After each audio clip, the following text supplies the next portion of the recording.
ஓம் குருவழியே ஆதி ஆதி, ஓம் குருமொழியே வேதம் வேதம், ஓம் குருவெளியே தீபம் தீபம், ஓம் குருபதமே காப்போ காப்போ.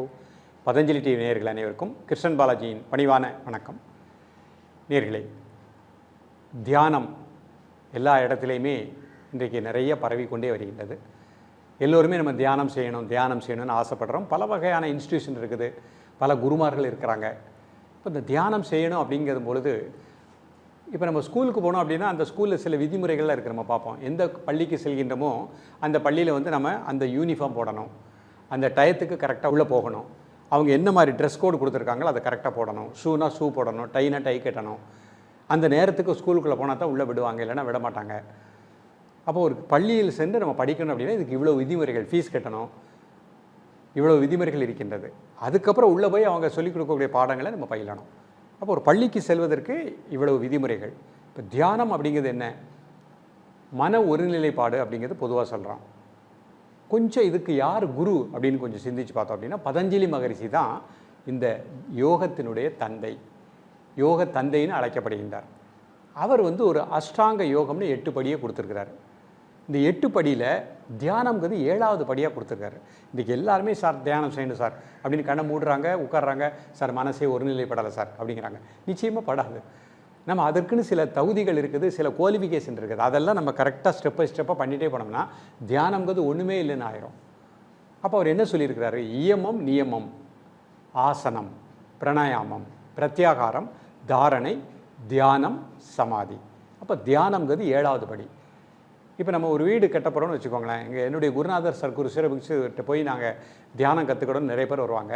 அப்போ அவங்க அதைத்தான் சொல்லுவாங்க, வீடு கட்டணும், மொத்தம் 8 மாடி, நீ 8 மாடி அப்புறமாட்டி கட்டிக்கோ, நான் 7வது மாடியில் குடியிருக்க போகிறேன், ஃபஸ்ட்டு 7வது மாடியில் நான் போகணும் அப்படின்னு நடக்குமா? அது வீடு கட்டணும்னா அஸ்திவாரத்துலேருந்து கட்டி ஒவ்வொன்றாக ஒவ்வொரு ஸ்டெப்பாக போய் முதல் மாடி, 2வது மாடி, 7, 8வது மாடி கட்டி முடிக்கிறதுக்கு it will take some time. அதுக்குரிய காலங்கள் ஆயிரும்.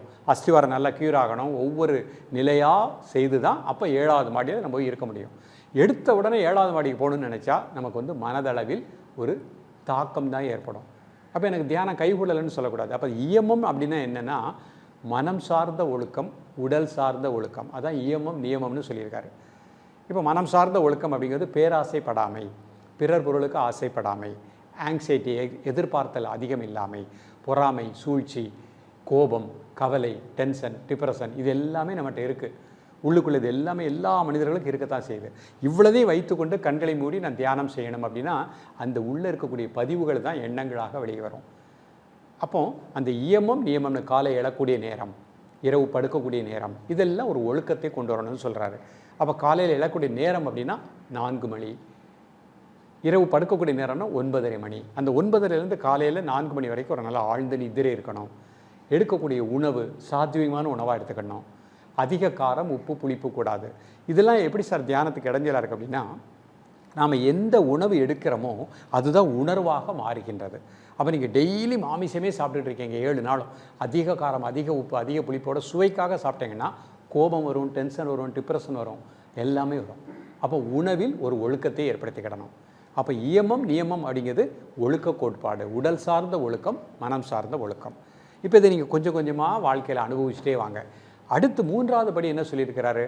ஆசனம்னு சொல்லியிருக்காரு. யோகாசனங்கள் அப்படிங்கிறது உடல் உள்ளுறுப்புகளை திடப்படுத்துகின்றது. நீங்கள் தியானம் செய்யணும் அப்படின்னா உடல் முதல்ல ஒரு ஆசன நிலையில் இருக்கணும். உடல் உறுதியாக இருந்தால் தான் அடுத்து தியானம் கைகூடும். அப்போ இந்த உடல் ஓரிடத்தில் ஆடாமல் அசையாமல் முதுகுத்தண்டு திடமாக வச்சுக்கிடணும். அதற்கு தான் யோகாசனங்கள்னு கொடுத்துருக்காரு. உடல்லையே உங்களுக்கு வியாதி இருக்குது, நிறைய நோய் இருக்குது, உடல் உள்ளுறுப்புகளே சரியாக இயங்கலை, அப்போ எப்படி தியானம் கைகூடும்?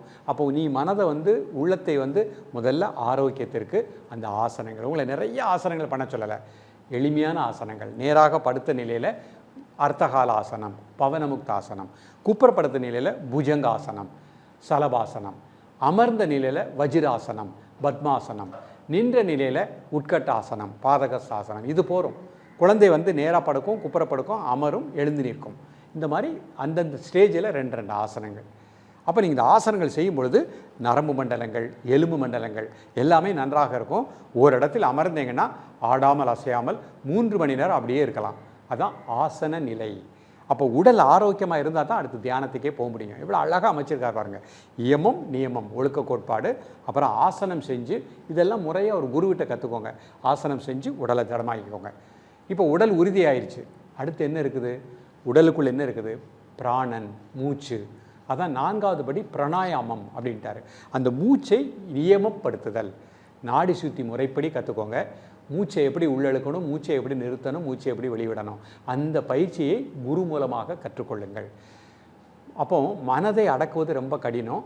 பிராணனை கண்ட்ரோலுக்கு கொண்டு வந்துடலாம். அந்த மனதுக்கு சக்தி கொடுக்கக்கூடியது பிராணன். அப்போ நீங்கள் இந்த மூச்சு பயிற்சி செய்து செய்து செய்து உங்கள் பிராணனை உங்கள் கண்ட்ரோலுக்கு கொண்டு வந்துட்டீங்கன்னா எண்ணங்கள் படிப்படியாக குறைய ஆரம்பிச்சிடும்.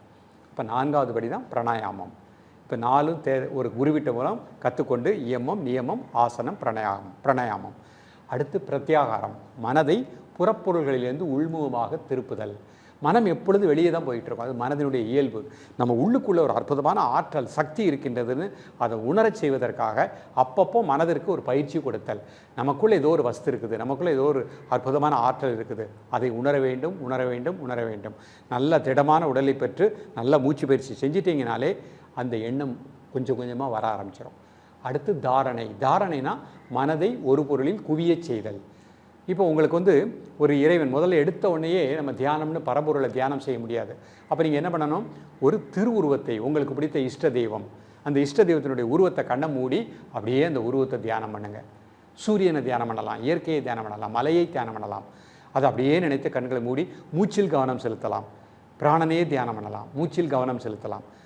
தாரணை முதிரும் பொழுது தியானமாகின்றது. அப்போ அப்படியே எண்ணங்கள் ஒடுங்கி ஒடுங்கி ஒடுங்கி ஒடுங்கி ஒடுங்கி அந்த மெய் உணர்வு உடல் முழுக்க பரவ ஆரம்பிச்சிடும். அப்போ தான் நமக்கு எனக்குள் ஒரு அற்புதமான இந்த உடலை தாண்டி மனதை தாண்டி பிராணனை தாண்டி புத்தியை தாண்டி மெய் உணர்வாக உள்ளே இருக்கின்றேன்னு உங்கள் உணர்வு அதில் போய் அப்படியே இருக்கும், லயிக்கும்.